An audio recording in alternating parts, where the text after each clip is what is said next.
Here we're looking at the chart of Aussie Swiss, the Aussie dollar versus the Swiss franc.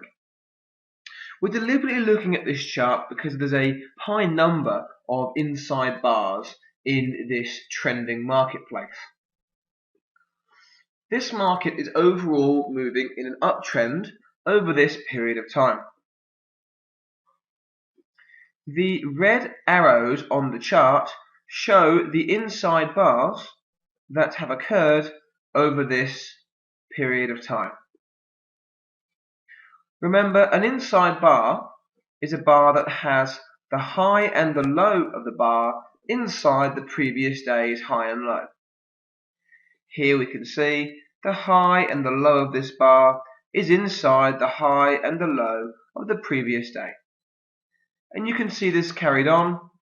This bar here is inside this one. This bar here is inside this one. And again, an inside bar. Again, an inside bar. And the final inside bar over here. Now I've marked all of them on because inside bars show indecision in the marketplace. Inside bars are a very powerful price action signal that gives us a good risk or a small level of risk on a potential trade. Inside bars are a small pullback or indecision period whereby we're unsure perhaps as to what is likely to happen next. But we are expecting some form of a breakout. That is, price to break either the high of the inside bar or the low of the inside bar. So again, to summarize that with an inside bar, we're expecting price to break out one way or the other and either trigger off the high of the inside bar, such as this one here, and move up, or alternatively trigger off the low of the inside bar and move down slightly. If we look at all of the inside bars on this chart, we can see they have triggered the vast majority of them to the upside. That is, the continuation of the trend. So inside bars can be a good entry into a trending marketplace. That is, if the marketplace is moving up, as this one here is, inside bars give us a good low risk entry into the marketplace. One way we could approach this is to enter off of the high of the inside bar and place a stop loss the other side of the inside bar. Again, we could enter off of the high of the bar, so if the next bar takes out and goes higher than the previous bar's high, we would then be in the market. Again, we can see that using this approach and trading with the trend using inside bars, inside bar 1 on this chart triggers and moves to the upside. Inside bar 2 triggers and moves to the upside. Inside bar 3 that moves down first of all doesn't actually trigger the inside bar straight away. It breaks to the downside first of all. It does not break to the upside. The fourth inside bar triggers and moves aggressively. The fifth one triggers and moves aggressively, as does the final one here on the chart as well. So a very good way to make sure that we get good entries into the market could be to use inside bars when the market is trending. That is, when the market is trending up, we place buy orders above the high of the inside bar, with a stop loss order the other side. If the market's trending down, as this market develops into, we could look at taking inside bar trades to the downside. As shown here, we have a succession of lower highs on the chart and lower lows. That's lower swing highs, lower swing lows. So we see the change in trend, and the inside bar again triggers a very decent move in the direction of that new trend. So again, we can see that the inside bars with the upward trend, we can see them with the downward trend. One potential way to trade this, as we mentioned, is to buy off of the high of the bar. That's the high of the inside bar using an order with a stop loss the other side. And if we look at that, every single trade that's taken with the trend works out as moving in the favor of the trend. It moves in that direction. And again, that's because the inside bar represents indecision. When price breaks out that direction, so when price breaks above the highs or breaks below the lows, we then expect it to keep moving in that direction. So I'll repeat that. Inside bars themselves show indecision and give us a good opportunity to get into a trade. When price does break the high of the bar, we expect price to keep going up. When price breaks the low of the bar, we expect price to keep moving down. Of course, if the market's moving up, we would only want to trade in the direction of the trend. One very simple exit from the inside bar might be to move your stop loss under each bar. We could move our stop loss up each and every bar and see how that works for us. Alternatively, we could approach an even simpler method, that is to just exit the trade on the first profitable close. So we see that on inside bar 1, trading in the direction of the trend, the market moves up and we could exit the trade in a profit.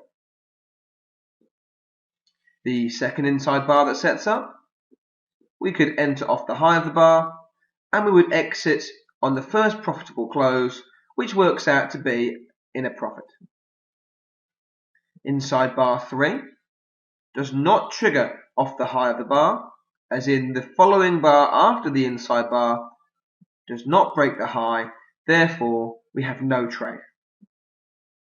Inside bar 4 triggers and moves aggressively and again closes in a profit, so that would be our exit, again another winning trade. Inside bar 5 is an inside bar that breaks the highs. The second bar here, so the bar after the inside bar closes slightly down on the trade. So we'd enter off the high and we'd finish up on the day after that slightly negative. Well, if we were to wait for the first profitable close, that takes one more day, and again the trade exits in a profit. And the final inside bar here that we see is inside the previous day's high and low. There's the inside bar.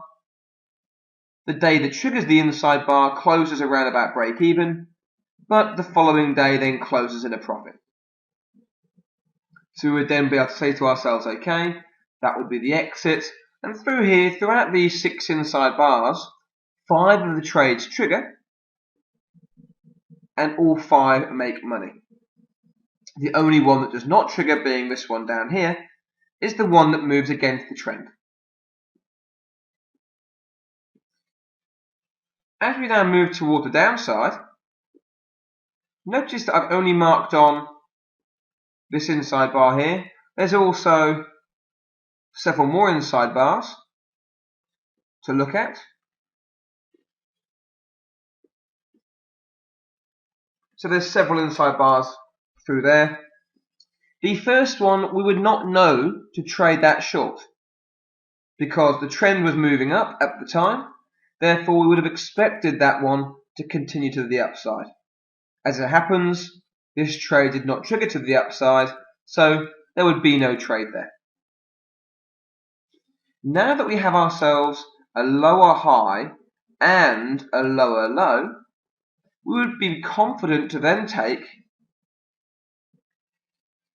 this trade here, because we see that we have a lower high and a lower low. Therefore, cyclicity tells us that we expect the market to move down next. The inside bar breaks the low of the bar and exits then in a profit. The following day we get another inside bar which triggers off the low of the bar because the market's now moving down and again exits in a profit. Now you may say to yourself, well, hang on a minute, some of these are running even further. They're running a very long way. Why can't I capture all of that? Well, one of the biggest issues with amateur traders try to go for that big home run, the trades that run a very, very long way. The hard part is it's very difficult to work out where a turning point is going to occur, and again, where that market then finishes. So rather than trying to get from absolute top of the move to the absolute bottom of the move, why can't we just take chunks along the way? Okay, so rather than going for the big kahuna, we're after little and often, which is a much more consistent approach to trading. Again, you can see, looking at this chart, if I just mark the trades now, we can see we have winning trade 1, winning trade 2, winning trade 3, winning trade 4, winning trade 5, winning trade 6, and winning trade 7. That means every single inside bar that triggered with the trend here made money. The only ones that didn't trigger was this one here, which broke to the downside rather than to the upside, therefore we did not get triggered into the inside bar trade. Similarly, at this point in time up here, we did not know that the market was going to go down next. We would have been expecting the market to continue its upward move. As a result, we would be trying to buy off the high, that inside bar, which means again the trade does not get triggered. Overall through here there's 6, 7, 8, 9 trades. That's 9 trades in potentials, and every single trade that was taken, being 7 of them, all hit or all made money on a very simple concept of exiting on the first profitable close.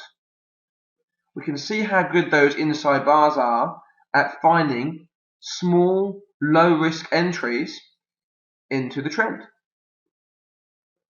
And again, low-risk entries into that trending marketplace. So inside bars should really form a part of your trading plan, given their low-risk entry signal that they generate and how successful they can be in upward trending and downward trending markets. Just a final word of warning: when the market's moving sideways, how do you know which way the market's likely to go next? As a result, always try to trade with the trend with the inside bars on a discretionary level. So if you're using an inside bar to enter a trend, that's a great way to do it. Enter off the high of the bar with the trend and place a stop loss on the other side of the bar. Again, exit on the first profitable close would be one way perhaps that you could be looking at exiting your trades. And again, that is purely from a discretionary perspective.